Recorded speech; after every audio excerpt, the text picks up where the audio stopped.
Okay, I think I have it on Screencast-O-Matic now. So, and I think I can just upload to YouTube when we're done, so that'll be easy. Okay, cool. Absolutely. All right. Well, thank you guys all for joining us. We just wanted this to be a chance for you to give us some feedback in person rather than typing it out this week. So if it works for you, I'll just pose the first question, and then we can all have a chance to share. Okay? And we can just popcorn share. It doesn't have to go in a certain order. So the first question I had listed out was, what is an aha that you've had in our coursework so far with discussions and assignments?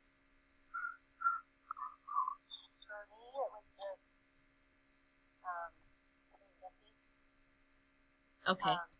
So for me, it was just the ordering process. That was a really big aha for me. Finding the cultural books that would fulfill my collection. Good. Good. So this is Susie. Perfect. And kind of to tie onto that, I thought the culturally responsive project was a real big kind of eye-opener for me. My school is not very diverse, and so I thought, oh, we have a lot of books, that kind of fit our kids' needs, but I really liked the term windows and mirrors because it made me realize that kids needed to be able to see into other people's lives as well, even if it's different from theirs. For sure. For sure. Thank you. I just used that term with a student today. It was really awesome. The windows and mirrors. I like it. Yep.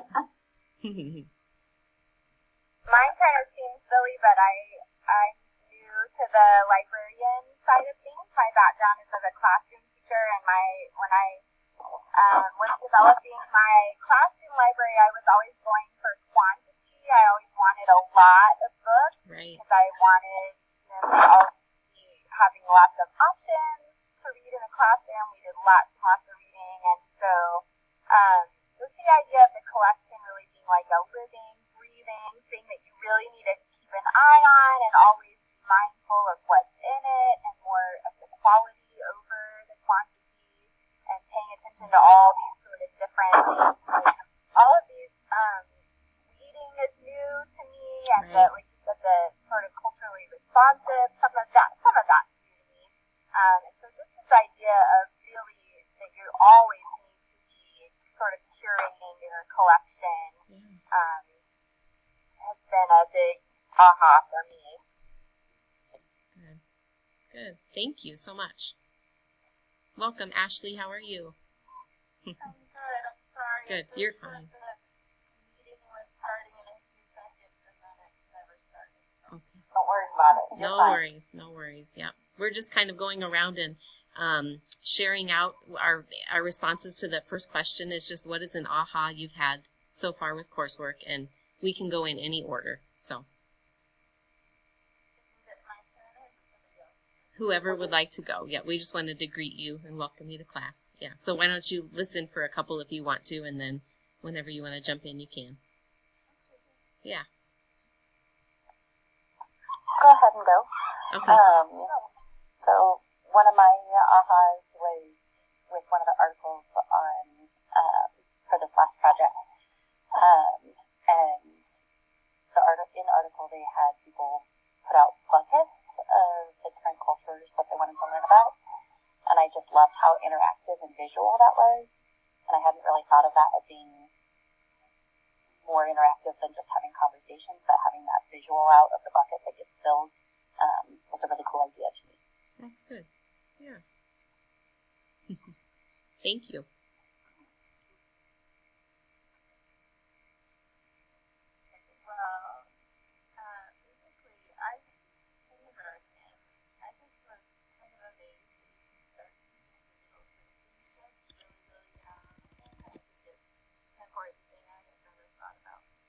Also just learning a lot from everybody's expertise in the discussion. Yeah. I've learned so much from everybody as well. Regina and I have been so impressed with just discussions from week to week and how thoughtful everyone's comments are. So we appreciate that. That's one of the things, this is Edith, that's one of the things that resonates with me is the fact that it's nice to know that we're not alone. Yeah. That we're all sort of going through this in whatever iteration we're in, that some of this stuff doesn't change. It's the same old stuff, whether you're at the very beginning, whether you've been a librarian.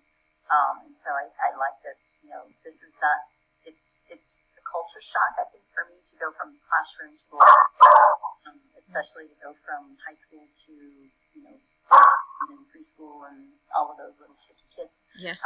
But yeah, it's nice to know that we have a community, that this is a good cohort, that, there are people here who go, that happened to me, and here's how I fixed it, or here's, how I handled it. So I appreciate that a lot. Yeah. And it's worth saying that I'm on my 9th year in the library, and this is still valuable. I sat with Bobby Craig at Mackin today and thought about some of this culturally responsive stuff and looking at some of the books that we're about to purchase. And I've been doing this for 9 years, and it's just good to have that reminder and always have that, fresh in your mind, and have those things that are there for you to kind of keep track of. And having this class is valuable for even Dana and I, as she said, because it reminds us of those things that we have to continue to do. And the comment about having this kind of collaborative group is really awesome as well, because, in the library, a lot of times you're alone. You're not with a department. You don't have aides. You don't have, a cohort, so to speak. I would do a plug if you haven't or aren't familiar with the Future Ready Librarian Facebook group. If you can join that is fantastic.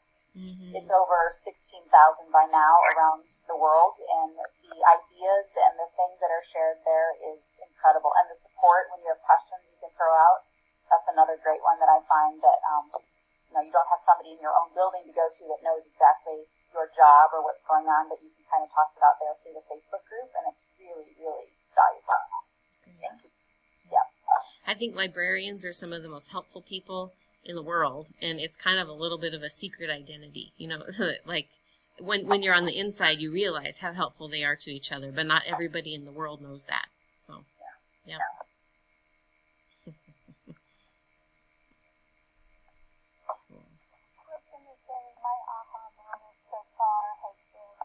Hear me okay? A little bit, yeah.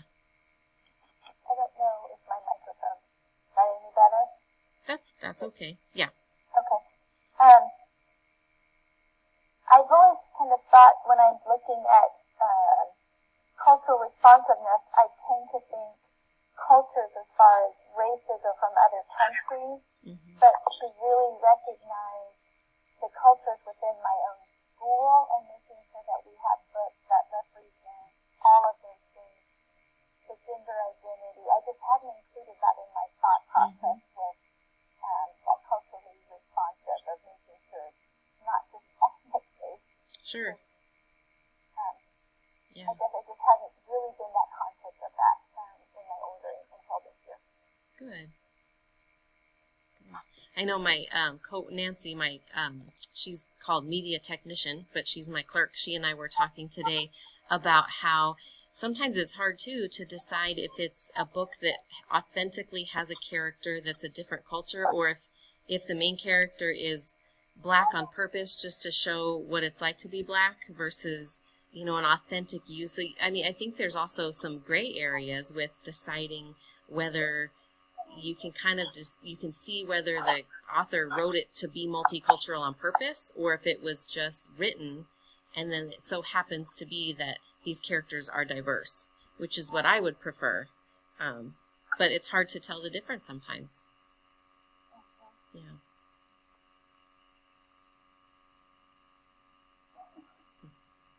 Awkward silence. I know. Well, my aha moment was actually from the first project. I'm a classroom teacher right now, so having access and working with my teacher librarian to actually really run those reports and kind of see the age of our collection and the distribution of percentages was really fascinating, and I was really excited to look at, not just from a teacher perspective, but also going into the library hopefully in the future. It was just really cool to see that side of things. Good. Good.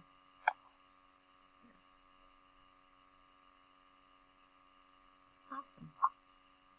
Does anyone who hasn't spoken yet to that question want to pipe in? Or I think we may have gotten through everyone. Okay. So our second thing would be, is there a question that you have with coursework that is ahead on any projects?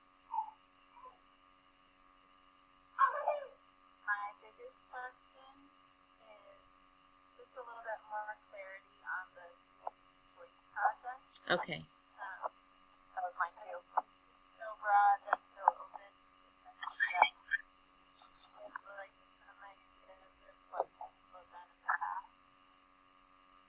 Sure, we can absolutely. I think last fall, and Regina, you'll have to help me out. We had several students who were very interested in going forward with a makerspace, and some of them were more philosophical because it can be quite expensive to actually purchase things and really make it happen. And some of them took it in the direction of like present it to the PTO or our grant funding source so that you can get the dollars to then fund the purchase. But then the other piece of it was the philosophy behind it, like why would it be important to have a makerspace in a school, and what purpose would it serve, and how would it be organized with kids coming down. So that was a big, I bet there were 3 or 4 people and they took it in very different directions, which is great. I think the benefit to the student choice project is that you get, it's hard, it's like a double-edged sword. It's hard because we're not telling you exactly what it needs to be, but it's great because you get to decide on your environment and then what would be a beneficial, good save, what would be a beneficial topic for you to explore deeper. I think someone last year also like redesigned their website to make sure that all of the resources were easier to access and right there, and did some tutorial videos to go along with the resources. Regina, do you remember what other people have done? We had several makerspace. I was just going to say Yeah. there's a discussion, I think, coming up on future trends, and I think that sometimes sparks some ideas with people of things that are kind of trending in libraries right now, whether that's makerspace or virtual reality, or we did have some people in virtual reality too, I think. Yeah. Just any type of thing that you can grasp onto. It could just be a literacy project, some sort of new literacy-related thing that you're doing with a particular class. It could be redesigning the space, because a lot of libraries are undergoing sort of makeovers to kind of make them more collaborative, flexible spaces. The hard part is it's open to anything, but the other great part is it's open to whatever you're interested in. Yeah. It could be collaboration with the team on a lesson or unit to integrate inquiry a little bit deeper, to brainstorm with teachers, like what does inquiry really look like, and defining that process from, and it's hard because we don't often start with very open-ended where kids can choose their own questions nowadays because it's dictated by what's being taught.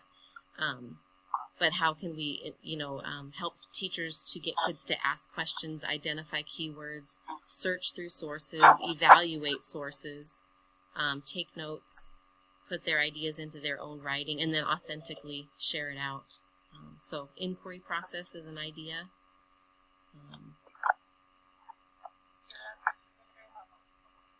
There's some people who have already started posting to the student choice project ideas post. So I started looking there. You might look at some of those that might spark some interest for you, or some ideas that you could kind of connect to as well. Yeah. Just a heads up, my Screencast-O-Matic only will do 15 minutes, and we're at about 14, but I'm going to stop it and then start another one, so whoever has to join later will just have a little bit of a gap between the 2 videos, but we'll just keep talking. I was just going to say hello to Katie. We're talking, the question we're on is just what questions you might have moving forward, and somebody asked a little bit more clarification on the student choice project, so that's where you jumped in. Welcome. All right, thank you. Sorry I was late tonight, but I'm happy to be here. Yeah. Fine. I was wondering about the instructional leadership project for those of us who are not currently in a role where we can really be in instructional leadership. Is it more about just thinking about what we would like to do in the future, or? Yeah, so you can think in terms, too, of even if you're not in a school, there are opportunities. How can you emerge as a leader through professional development with staff, or leading staff in some sort of building-wide change, or some sort of